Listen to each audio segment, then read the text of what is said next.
Ethan Webster 50305114. Okay, firstly when you restring a guitar, you want to detune the string. So it's very loose. Then what you want to do is you want to cut the string. Now the reason you want to detune them beforehand is so they don't ping off and hit you. When it's high tension on the string, it's got more force to ping up at you at. When it's slacked, it's got almost nowhere to go.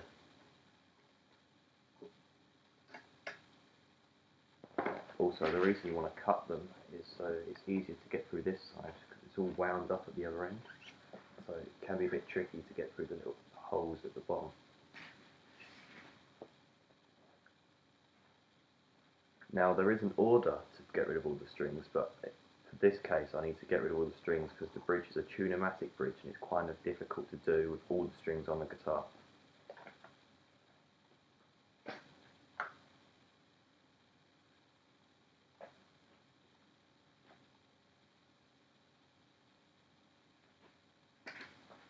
Now there are different gauges of strings to put on. Right now I'm putting on 10 gauge strings, and what gauge of strings you buy is basically down to preference, whatever you like playing the most. See, and the difference is that the lower the gauge, the thinner the string is, and the higher the gauge, the thicker the string is.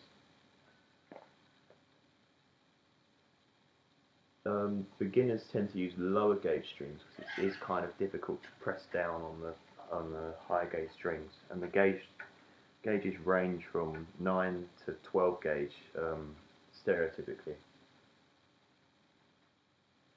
Now when you fret the guitar through the tuning peg, you want to make sure there's some slack here. That reason is so it doesn't immediately start to tune up and tighten, and you can get some string wound around the tuning peg. Now you want to do this because if in guitar, most of the time guitarists like to tune down to drop tunings. So right now the standard tuning is E, but if you want to drop down to a E flat, you would need some string wound around the tuning peg, because if it was just where you need it to be for standard, if you drop down, the string runs the risk of pinning out the tuning peg. And when you're playing live, it's not very good to do that.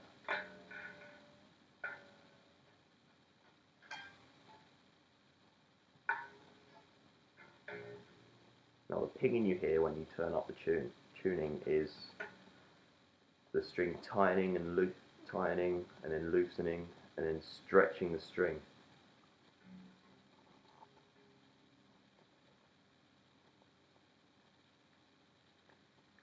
Now for right now, if you tune your guitar now, it's not really going to stay in tune because the string is stretching because they are brand new. Like that, you see, it was really high tuning and it loosens.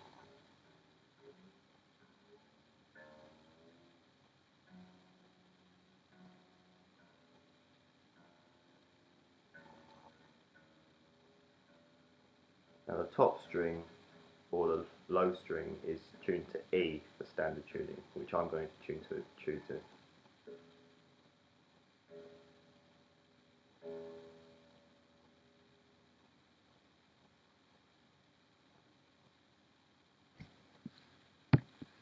Now I've cut forward in time, I've taken all the strings off, mainly because of the tune-o-matic bridge. It's really hard to do all the strings on. And the thing about the tune-o-matic bridge is when you raise and lower the action, instead of like a Stratocaster style bridge, you can change every saddle, the height of the saddle on its own. The saddle sort of, you can change it all on their own, so the strings could all be different. If you wanted, you could have the high, super low, low action, and then have the low E's, really high action. With a tune-o-matic bridge, every string's set to the same, depending on what you use the thumb screws to change.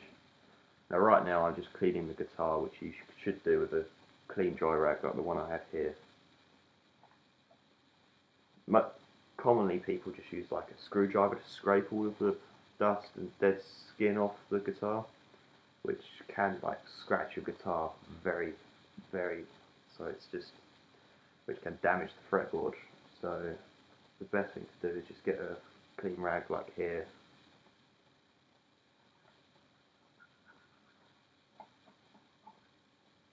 If there are some stuck on there, just use your fingertips on the other end and just put some elbow grease into it. Scrape it all off.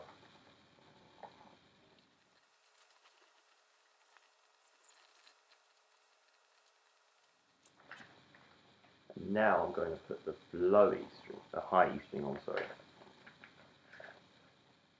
Now the reason for this is, I don't have to do every string individually, so by doing the highest and lowest I can sort of gauge the height for the rest of the strings. They should all line up because of the style of the bridge.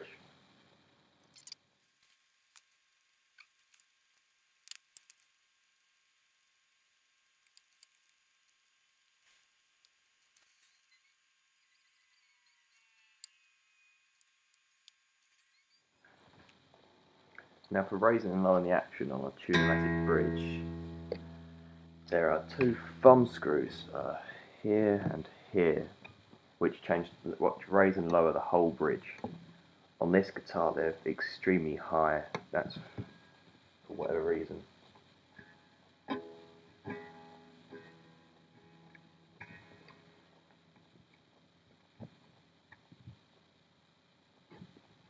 Now if you've been struggling moving the thumb screws, you just loosen the strings off and they should be much easier to move.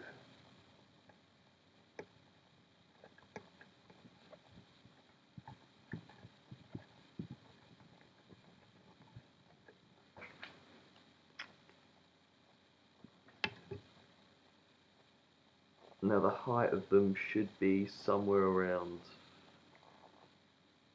3mm.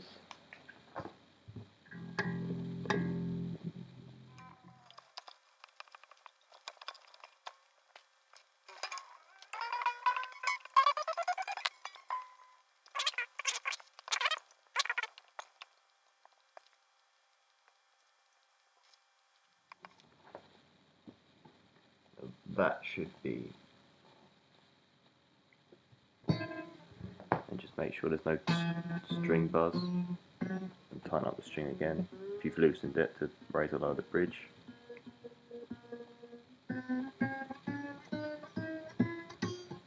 Now the advantage to having a Tune-o-matic bridge over like a bridge on a Stratocaster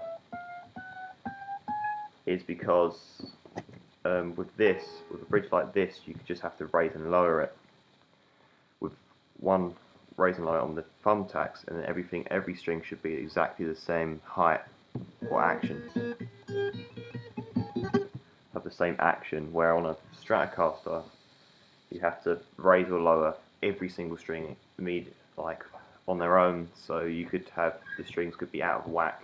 That's why to check if the strings are out of whack, if you get a flat piece like a ruler or a card, lay it on a cross, they should be flat here, flat laying across all of the strings. And the intonation means that it could all be in tune, all of those strings could be in tune, but when you're past the 12th fret,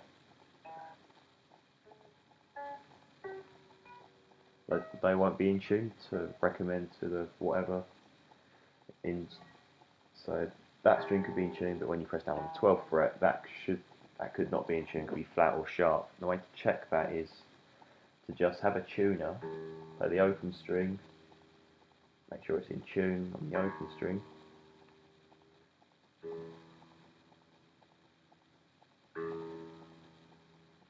And then if you press down on the 12th fret and pluck, it should be in E as well, which it is. It's falling a little bit flat, so to do flat, you twist it to the left, just a tad, and check it again. Still a little bit more, so turn it again.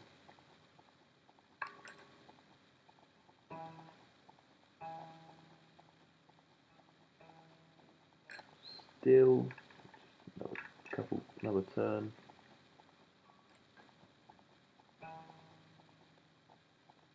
Now it's too far, so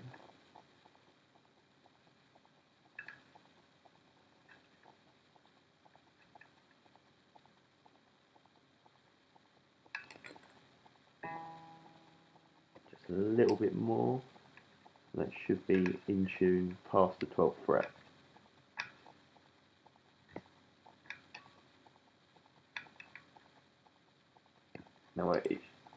Now, on this style of bridge, it's kind of difficult because the strings are in the way. It's kind of difficult because the strings are in the way of the nut there, of the screw. But on a bridge like on a Stratocaster, they're all behind the bridge and the strings come past where the screw is. So it's kind of easy to do on that sort of guitar, but on this one, it's kind of difficult because the strings are in the way. So now I'm just going to tune the rest of them.